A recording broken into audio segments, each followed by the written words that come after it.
The most important thing that you will ever do as a real estate agent, first and foremost, the foundation is to keep your mindset strong.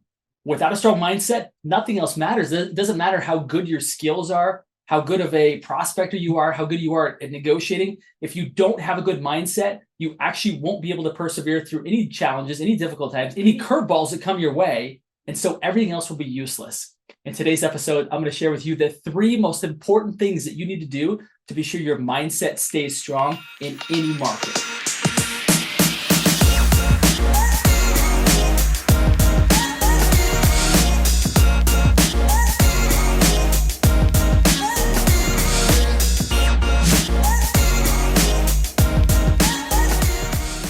Hey guys, welcome back to Think Bigger Real Estate. I'm your host, Justin Stoddart. Before we get into today's amazing topic, let me just remind you to subscribe to this channel, hit the little bell notification so you don't miss out on the key things that are going to help you be an extremely successful real estate agent. Also want to remind you that I've got people reaching out to me, literally guys, all the time, asking for help to get unstuck in growing their real estate business. So I would encourage you to reach out to me. I've got links down below where you can connect with me, even get on my calendar, get access to some of the free resources that I provided. So please utilize that. Don't hesitate to reach out to me. Let me help you. It's my passion. It's what I absolutely love to do. Back to today's topic. You guys, as I mentioned before, the most important thing that any real estate agent can have is a strong mindset, because in this industry, it is filled with variables that are always changing. And if you don't have the ability to deal with a curveball, if you don't have the ability to deal with circumstances that are changing, whether it be in a transaction or whether it be in the overall market, then you'll be no good to anybody. So I'm going to share with you today the 3 most important things that you need to do, that you can do in order to ensure that your mind stays solid, so that on top of it, you can not only build a great client experience, a great career, a great business, a great team, whatever it is that you want. It'll all be built upon the fact that you have the confidence and the mindset to deal with any circumstances that come your way. So the number one thing that I want you to do first thing out of the day, right out of the chute, the number one thing is to have a mindset and a heart of gratitude. Something happens really interesting when we focus on gratitude. When we start to focus on all that we have, we realize that there's plenty, that there's enough to go around. And what happens is that our focus changes from having the blinders on of scarcity thinking, and we start to think abundantly. It just shifts our mindset. Not only that, but it helps to feel good inside. The 2 practices that I recommend is number 1, to write down between 3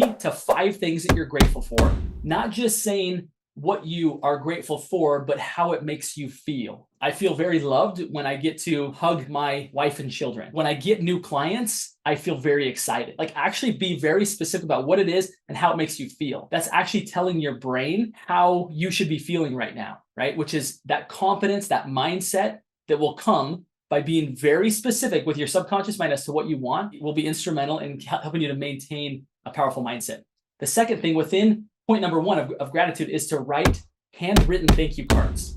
People don't do that anymore. When people receive them, it's very unique and they recognize the power of doing that, how much you sacrifice to do that. And if you can get in the practice of doing that again, it will change your mindset again from being scarcity focused to abundant focused. So that's point number 1 is gratitude. Have at least 1, maybe 2 very specific practices that you do routinely, religiously every day to get your mind focused on abundance as opposed to scarcity. Point number 2 is I want you to audit your mindset on a regular basis. What I mean by this is when you don't have anything else to think about, does your brain go to worst case scenario? What if this doesn't work? What if I don't get this listing appointment? What if this home doesn't sell? What if these buyers can't qualify?